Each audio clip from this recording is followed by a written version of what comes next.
everybody, I'm Tom Vassell. Welcome to Week in Review. This is a mostly weekly series where we talk about all the videos we did here in the Dice Tower over the past week and tell you short summaries of them. And then if you want to see the full review or video or whatever it is, well, you can click on the links in the description. Now, last week we did a lot less reviews, so we didn't do a week in review. So this is going to cover about 2 weeks worth of stuff. But let's get started. Hey everybody, I'm Z Garcia. Here's what I did last week. So I did a video talking about Cubeamajigs, which are little resealable booster packs you can use for a cube draft for Magic. Didn't give that a score, but check out that video if you want to see a close-up of these little Cubeamajigs. And then I reviewed Bureau of Investigation. I gave this a 7 out of 10. This is a game based on the Sherlock Holmes Consulting Detective System, but it is in a Cthulhu Mythos universe, and so you are investigating places, talking to people, and exploring locations, and then ultimately trying to solve the whodunit, or what the mystery is. I think the journey here is much more robust than the destination. I liked the world, I liked the writing, and I think the wrap-up to the cases was a little bit weaker than again, just sort of the exploration and the interest and the note-taking and the trying to solve what's going on in this world. It left me a little defeated at the end. It left me less than satisfied, but I enjoy what was going on in the game. I reviewed Last Aurora Frozen Steel. This is an expansion. I gave it an 8 out of 10. And it's a modular expansion to Last Aurora. I found the pieces are not all fantastic, but the ones that are good are great. Some of them, I think, are things I'll always throw into the game. Things like, unique starting abilities. Things like a new enemy type, which is a little more robust and makes the combat more interesting. Anyway, I find this one to be, it's a small, tiny little expansion, and I find it to be something that, if you like Last Aurora, you're going to want to pick this up. It's cheap, it's tiny, it fits right in the base game, no problem. Really, really recommend this one. I reviewed the Star Wars deck building game. I also gave that an 8 out of 10. It's a head-to-head deck building game. And if you like Star Wars, I think you're going to mine a lot of flavor out of this one. It's very engaging. I like this feeling of being able to build up your deck with cards that belong to you or are neutral. But then also, if a card shows up that would be for your opponent, you can attack that card in the center row, get a little bonus, and also get that card out of there so they don't have a chance to get it themselves. Quick playing, enjoyable, nice illustrations on this one, and some clever ideas, though I would certainly not accuse this game of being revolutionary or innovative. Still, if I want to play a Star Wars game, this is probably one of the simpler ones that I could teach to somebody and have a good time and still feel like a Star Wars game. I reviewed Seven Wonders Edifice. This one I also gave an 8 out of 10 to. This is the latest expansion to Seven Wonders. And in this one, which is sort of an adaptation of the previous edition of Seven Wonders Babel, in this one, you players may cooperate on an edifice, something you are building together. And if you all do it, you all get a benefit. Anyone who didn't contribute doesn't get anything. It's assuming the thing gets finished, though. If it does not get finished, it'll punish anyone who didn't contribute. Very clean idea, very simple. And it is the most easily adaptable one to the game. In fact, if you are a Seven Wonders fan, don't have any of the expansions, and you want the one that changes the least, you want a little extra flavor, but you don't want to mess with too much new overhead to the game, Edifice is probably the one you want to go with, because it's not a whole lot to figure out and throw in. It's a clean expansion. And then lastly, I reviewed Zombicide Undead or Alive. I gave this one an 8.5. It's a fantastic new edition of Zombicide. It is set in the Old West, and so if you like that flavor immediately right there, you're going to get a lot of mileage out of it. But I like a lot of the changes they've made to the Zombicide games of old. New, faster gameplay, some really neat ideas, new weaponry that has a different way in which you can acquire that weaponry. The spawning is a little more straightforward. The noise rules from previous games have been greatly cleaned up and streamlined. So, again, I think the main thing that might hold you back here if you like Zombicide would be that you don't like the Western setting. And in fact, I think the Western setting hurts it a little bit because there's not as much variety in the player characters. I wish there was more variety there. But if you do like Zombicide and you are a fan of Western, spooky stuff, this is a slam dunk. So there you go. That's it for me. I'll see you on the next one. Hi, I'm Wendy Yi, and this week I reviewed 2 games. The first was Bamboo. It was an interesting Euro game with some tacticalness going on. I liked the puzzle, but at the end of the day, it wasn't like an amazing game, but I did still really enjoy it, and I liked what was going on there, so I gave it a 7. The next game that I did was Astro Knights. I also gave this a 7. It is very, very, very similar to Aeon's End. A little bit quicker of a setup, fewer cards that you get to pick through, but it is that same concept of deck building and fighting a monster. And so I enjoyed it. I think it was a really good entry-level game for that. Once again, didn't wow me amazing, but I did really enjoy it, and I think it was a lot of fun. Also, Chris and I the previous week, we didn't do a week in review, but we did do a pile of pandemics. So we went ahead and went through a whole bunch of pandemic games and talked about those. So check that out. Anywho, let's see who's next. All right, week in review time. So this week I took a look at a few things. I did take a look at the War of the Ring token set from Buy the Same Token. These are just some tokens that you can basically replace the cardboards with, acrylic ones. They look pretty cool. You can check out that video. I didn't really give that a score, but it was kind of cool looking. And then I also took a look at Maw Peak. This is a 2-player head-to-head asymmetrical games with a giant behemoth and these bears that are fighting off against each other. A fun game with interesting action card selection and cool asymmetrical powers for the different sides. It's a lot of fun. I gave that an 8. And then I also took a look at the solo expansion for Ashes. I really enjoyed this. I haven't played Ashes in a long time, and this helped me bring Ashes back to the table and gave me a feel of Marvel Champions, which is one of my favorite games. This lets you play your Ashes Phoenixborn against a Chimera and battle it out. This was an 8.5 for me. Slam dunk. Definitely had a lot of fun with that. So that's what I took a look at this week. This week, I took a look at 3 different games. First up was Bureau of Investigation. I came in at a 6.0 on this game. This one is like the Sherlock consulting detective games, but set in the Cthulhu mythos. I was really engaged in the story in this one. I liked it. I love these detective type of games. I really like this theme, and I thought the story was really well written and kept you engaged. Unfortunately, the ending was just a little bit too lackluster for me. It just left me feeling confused, or like the ending was so far-fetched that I never could have gotten there. So it did leave me kind of wanting, I enjoyed the experience, but it left me wanting something different. So a 6.0 for the Bureau of Investigations. Next up was Zombicide Undead or Alive. This is a Western-themed Zombicide. I came in at an 8 for this one. This is my highest-rated Zombicide game. I really enjoyed the updated mechanisms of this one. I felt like the noise tokens were an upgrade and less upkeep, not having the doors. It felt much more streamlined, but you also felt more invested in your individual character. As you have different starting classes that you can upgrade, some of them can search more if that is kind of your jam that you like to do in these games. Other ones have this really cool gun mechanism, and so you can do lots of shots if you want to be the heavy hitter. It just felt a lot more streamlined and just more of the fun parts of Zombicide that I like. So an 8.0 for Zombicide Undead or Alive. Last up, I took a look at Enola Holmes, Finder of Lost Souls. This is a deduction game set in the Enola Holmes IP. I came in at an 8 on this one as well. Deduction games I'm hit or miss on. I really like them. I like to feel clever at the end, but I have a lot of concerns going into these type of deductions on the balance. Is it too hard? Is one side unbalanced? Especially in this one where it is one versus many. One person plays a criminal who's trying to hide their crime.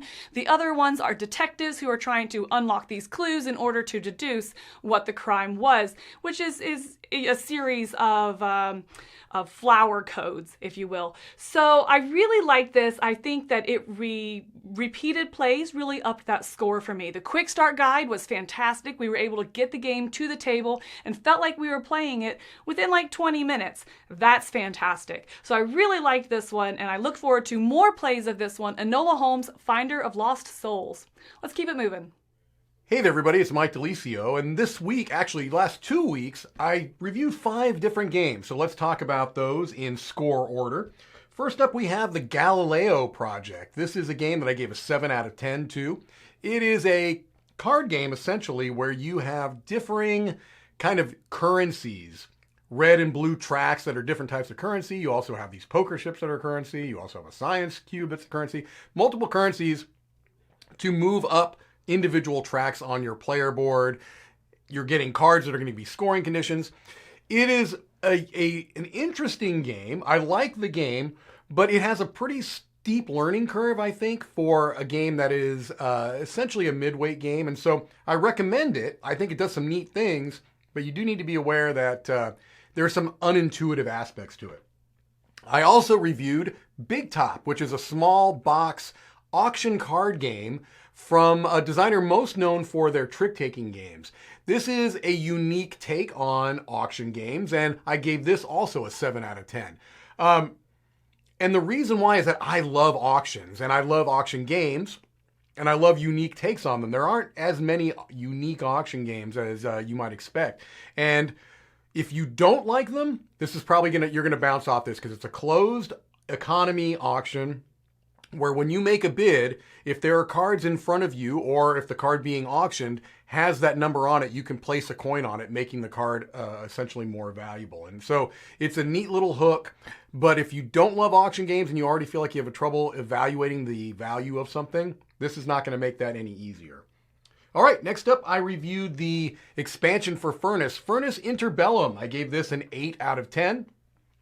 This is a modular expansion where you can add different aspects to it. And I like all of the aspects to it. I like the business school cards and the manager tokens. But to me, the star of this expansion are the agents that will allow you to either boost up the two-player game and add a little bit more competition, or allow you to play the game solo. So I like that quite a bit. Then I reviewed Ninja Master from designer Reiner Knizia and publisher Itten Games. This is another game I rated an 8. It is a very silly speed, kind of dexterity-ish game, but really it's more of a speed game. And you're rolling dice and you're trying to grab particular tokens that are around this little dice dojo in the center. You have to know what you're getting going in, but if you're looking for a game that presents 10 to 15 minutes of frantic grabbing things and shouting out numbers, then you could really do with a good time with Ninja Master. And then finally, the game that I reviewed the highest of the week is Bamboo. I gave this an 8.5, a seal of excellence. This is from the publisher is Devere, and it's a really clever action selection game where you are spending spending incense sticks that are corresponding to bamboo, that have actions on them, and you're trying to balance out your house by putting decorations in the house so that it's balanced and kind of zen. A really, really beautiful looking production, but a very clever design too. I liked Bamboo a whole lot. All right, well, that's it for me this week. Let's keep it moving. Hey everyone, Chris here. This week I took a look at a few games, starting with Big Top. I gave a 6. I could almost recommend this one. This is a neat auction game that does a lot of cool things that I haven't seen in other auction games, but ultimately I think it drags a little bit long for me to blanket recommend it. But if you like auctions and want to experience something very unique in that field, you should check it out. Big Top, that's a 6. Next up, For Sale Autorama. This is the new version of For Sale. I love the theme. I gave this one a 6 as well. I love the theme. I love the new Quanche Moria artwork. I like everything in here. However, it complicates it. Adds a whole nother phase to For Sale, and I think For Sale is perfect as a 2-phase game. You could play it with the classic rules. Classic For Sale, I give a 9. This one I give a 6. It's a little too long for me. Next up, Galileo Project. I gave a 7. I recommend this one. This is kind of like with some of the previous ones. It has some complications to it, but I find this one still juicy and worth kind of getting into. A unique card game about building up robots and moving up tracks. I like it. Astro Knights, 7.5. This is a cooperative deck building game, a riff on Aeon's End. And I think that this one is a good little entry point. It's much simplified compared to Aeon's End, but if you already have a ton of content for that, then this one is maybe one you want to get knowing that it's simpler and it feels like an entry point, like there's going to be more to it. Star Wars The Deck Building Game, a competitive head-to-head deck building game, 7.5 as well. I like the little twists that this one adds. It kind of iterates on games that are already out there, but I much prefer this one because I think that the combinations are a little bit more fun, a little bit more interesting, blowing up each other's bases as well. And then lastly, Bamboo, I gave a 9. Bamboo is just a beautiful game. Herman Millan, the designer of Batoku and Sabika. This is a guy I'm now keeping an eye out for. I like this very approachable, small box, beautiful and slightly serene Euro game that's thinky, but still very fun. And also we did a couple other things. Look out for Wendy and I did a pile of Pandemic where we looked at all of the Pandemics from the base game through the Star Wars one, and we kind of talk about them and rank them. So a lot of videos. Let's keep it going. I'm Joey Evans, and here's what I reviewed this week. First off, I reviewed Steam Up, and this one is the I forgot the name of it, the dim sum game. And it's one of those I was really excited about. The components on it are gorgeous. I had to come in a bit low on it. I think I came in a bit lower than Tom. I think I came in at a 5.5. That sounds low, but I mean, the components on this are gorgeous. It's just the gameplay left me a little meh, and I don't know if I'd play it again. It was just very slow, it was random, and many times on my turn, I didn't feel like I had very much to do, or really anything to do at all. I just kind of take actions just to do something. So anyway, but it is worth checking out because the components, like I said, are gorgeous, and there's probably some changes to the rules they can make. Because the components are there, just some tweaks might need to be done. So anyway, that was Steam Up at a 5.5. Also, Twilight Struggle Red Sea. It is kind of the mini Twilight Struggle, which is about 30, 45 minutes. I did come in at a 7 on that. I liked it a lot, but I did like Flashpoint a bit more, and if I wanted to play Twilight Struggle, I might just play Twilight Struggle. Then, the Zombicide Undead or Alive. I did play that, and I really liked it. So that one I did give an 8.5 to. I like the entire Zombicide system, and this had some very interesting new mechanics in it that I enjoyed. So make sure you check that out. And finally, I did a review with Camilla Enola Holmes' Finder of Lost Souls. This is a deduction game. Think Mastermind and a Rising 5, which is something that you might not think when you see the box. But it's a lot of fun. I had a good time doing it. It's one that's going to be on my shelf, and a great end of the night game to kind of cleanse your mind and get things going, and it's a lot of fun, and I gave it a 7. So those are the 4 games I reviewed this week. All right, finally from me, I did a 6 games I played so you don't have to. Those are all my very low-rated games. Some of them downright terrible. I also took a look with Chris at For Sale Autorama. I gave this a 5. I really, really didn't like it because it looks nice, it's beautiful. It's a reprint and an addition, adding an expansion of the classic game For Sale, which is almost a perfect game, and I felt this muddied it up way too much. A lot of people have different opinions in the comments. It was very divided. Some people love it, some people don't. I'm in the don't. Steam Up. Me and Joey took a look at this absolutely gorgeous game, but it's so random. It's only okay. 6 out of 10. The Great British Baking Show. I wanted to like this more than I did. It's a kind of a speed game. I like the idea of baking stuff. I like the idea of speed, but it just kind of, there's not a whole lot more there, so 6 out of 10. Heroes of Barcadia, a game where you drink your hit points away. Definitely a drinking style game, although you don't need to drink to play it. And apparently when you play it sober, it's not that great of a game. It's okay. 6 out of 10. Rolling Heights, rolling meeples and building buildings. Some problems, needs a player aid, you knock buildings over all the time. But other than that, it's another enjoyable John D. Clare game. 7 out of 10. Goblin Vaults. Kind of a bidding game that uses some trick-taking mechanisms. Kind of an interesting little card manipulation game. It's a fun little filler. 7 out of 10. Twilight Struggle, Red Sea conflict in North Africa. This is like a sliver of Twilight Struggle. It's not the whole game, but it's like part of it, just Africa and the Middle East. So if you want to play part of this game, it's good. It's not as good as Twilight Struggle, obviously, but a nice little game. 7 out of 10. Savernake Forest, a very fun little filler. You're building a 4x4 grid in front of you, making little paths so your forest critters can eat food. 7.5. Galileo Project. This is a bigger game from Sorry We Are French. Really pretty game. Kind of moving along tracks. The theme isn't really there. Mining Jupiter moons or settling Jupiter moons. But I did enjoy some of the concepts a lot. 7.5. In the Footsteps of Darwin, a drafting tile type game from the middle. Really simple game. You're only drafting 12 tiles over this game, but I really like this one. 8 out of 10. Star Wars deck building game. I kind of went into this not expecting to like it and found it to be Very fun, very enjoyable, nice back and forth, a little bit, well, not a little bit, a lot like Star Realms, but some cool things, 8 out of 10. Maul Peak, that's an 8.5 for me. This one giant guardian against a bunch of small woodland bears. It's a fun thing. It's a sequel to another game, so it's kind of the same thing as the last one, but I really, really enjoyed it. We also did a live play of Ecosphera this week. I did another one of my board game terms shorts. We also put up some stuff from Dice Tower West, a blog from Dice Tower West, as well as our top 5 things we're tired of. Not great audio quality, but if you want to see what we did at Dice Tower West, that's there. And then, of course, all our normal shows. So that's it, folks. That's what we did this week on Week in Review. I'm Tom Vassell, and you've been watching the Dice Tower.